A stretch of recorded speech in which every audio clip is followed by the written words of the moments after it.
of the day. And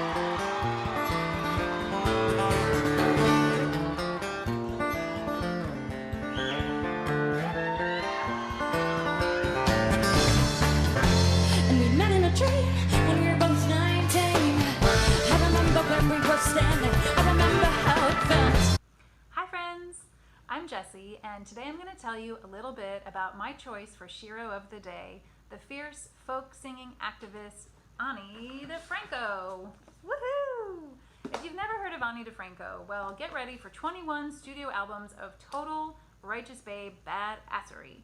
In my opinion, Ani is one of the hardest working women in music. When I was in high school and living on my own, my older sister would send me mixtapes. They looked like this.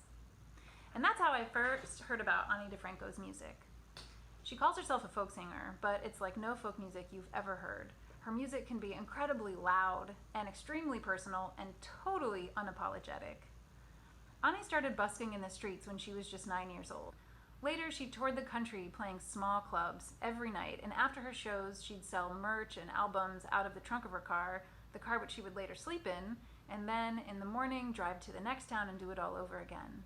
Ani did this for years and years, and it was hard work. She barely made enough money to survive. She was often objectified and harassed, so she shaved her head and wore big boots and learned to heckle right back. While many of her fellow musicians were landing big record deals, Ani turned them down because she did not want to give up any creative control of her music. So at the ripe age of 19, she founded Righteous Babe Records in 1989.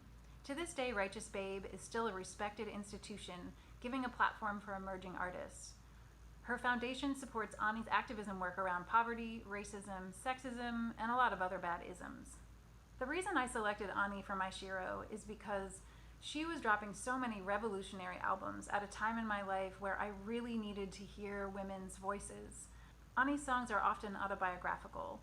She was writing about being poor, sometimes homeless, about sexism, about having an abortion, and her bisexuality.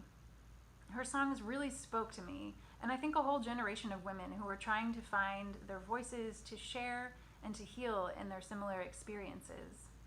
I've seen Ani 29 times in concert, and that's because she is a powerhouse performer, so I hope you get to catch her on tour someday. For me, Ani is the queen of misfits, the voice of the underdog, and she always makes her fans feel like they belong. I think some women who never made it to a certain level of popularity within mainstream music aren't properly revered for their contributions to the feminist movement. Ani believes in a supportive community where women are allies and not competition. So I hope you all get listening, and thanks to my sister for the mixtape. If you're interested in learning about other trailblazing women in history, please follow us at Girls Rock St. Pete.